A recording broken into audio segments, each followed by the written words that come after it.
Hi everyone, welcome back to my channel. This is Dima Tutorials. Dima Tutorials, as you already know, is an educational channel on YouTube, Facebook, and on TikTok. And what I do is to help students are preparing for the exams on use of English. Though we have lessons for other subjects, chemistry, physics, mathematics, but they are available for our inner circle students. So today I want us to look at some questions from JAM UTME past questions on oral English. And you know your exams, you are going to answer questions on oral English, and particularly level stress or stress pattern. So let's look at how you can answer some syllable stress questions, okay, with these two questions from JAM UTME 2008 past questions.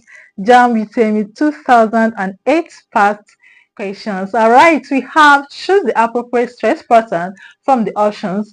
Choose the appropriate stress pattern from the options. We have photography. Oh, this is very simple.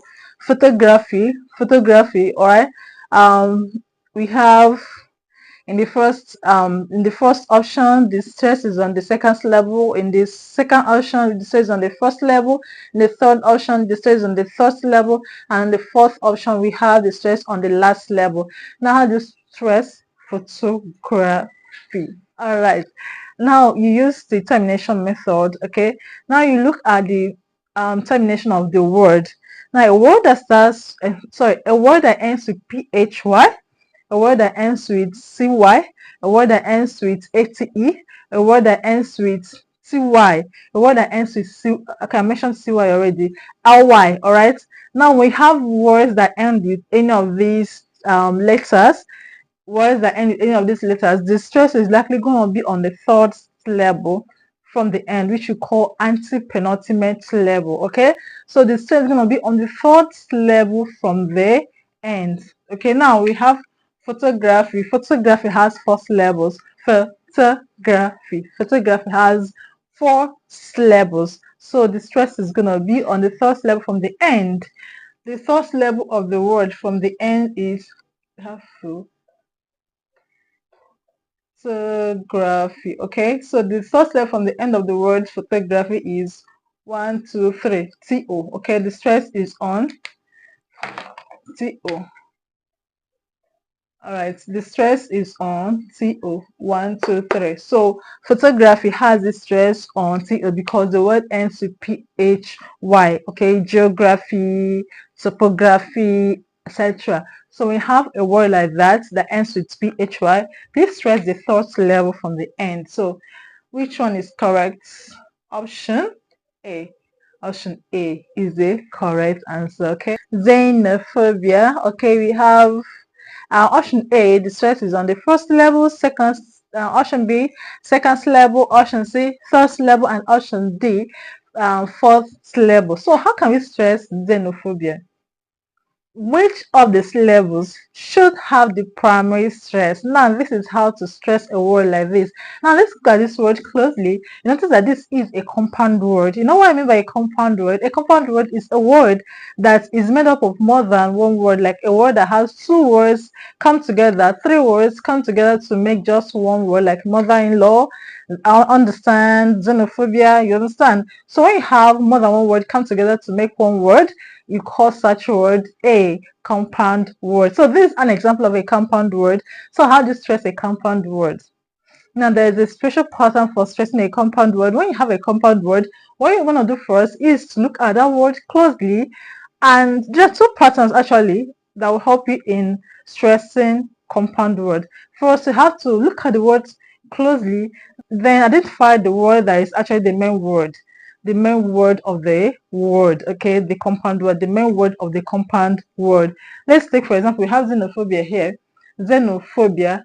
Xeno means alien, it means foreigners. Okay, phobia means fear. Okay, now xenophobia means fear of foreigners. All right, so xeno is telling you more about the fear, the phobia, the kind of fear. Okay, so xeno here is not the main word. The main word is phobia. So we are going to focus on phobia. The stress level should be on phobia. Okay, because that's the main word.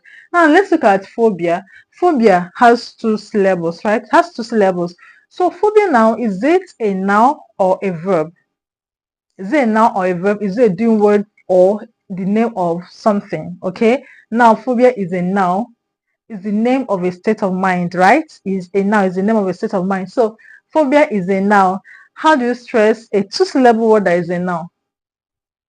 How do you stress? I believe you should already know it. Okay, if you're going to take JAMB you should already know this. These are basic things you should know.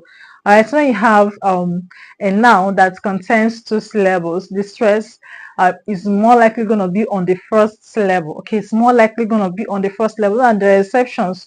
There are exceptions, but the exceptions are not what I'm going to discuss today in this video. Maybe in another video or in our classes, in our JAMB online classes, I'll discuss that with the students. But most times, okay, most times we have the stress on the first level of a noun, okay, that has two syllables. A noun that has two syllables, most times the stress is on the first level. So phobia has its stress on PHO, which is the first level of the word phobia. So it has its stress on PHO. So xenophobia has its stress on PHO. So which of the options is correct? Is it xeno, B, C? Yeah, option C is the correct answer.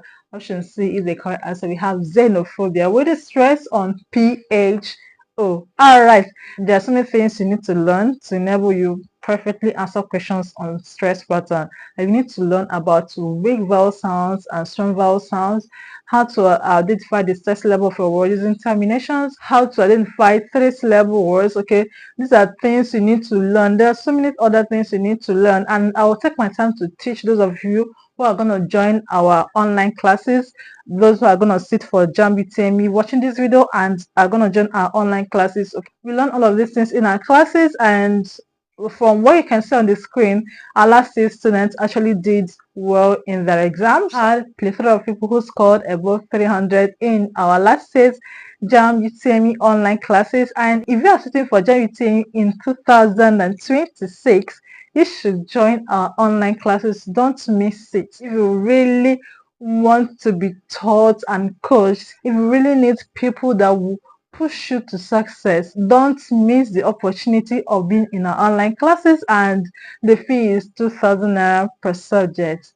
per month. Okay, 2,000 naira per subject per month. And for those of you who may want to register for 4 subjects, the fee is 6,000 naira for 4 subjects. All right, so that'll be all for today. I believe you learned something new from today's video. Thank you very much. I'll see you guys again very soon in another video.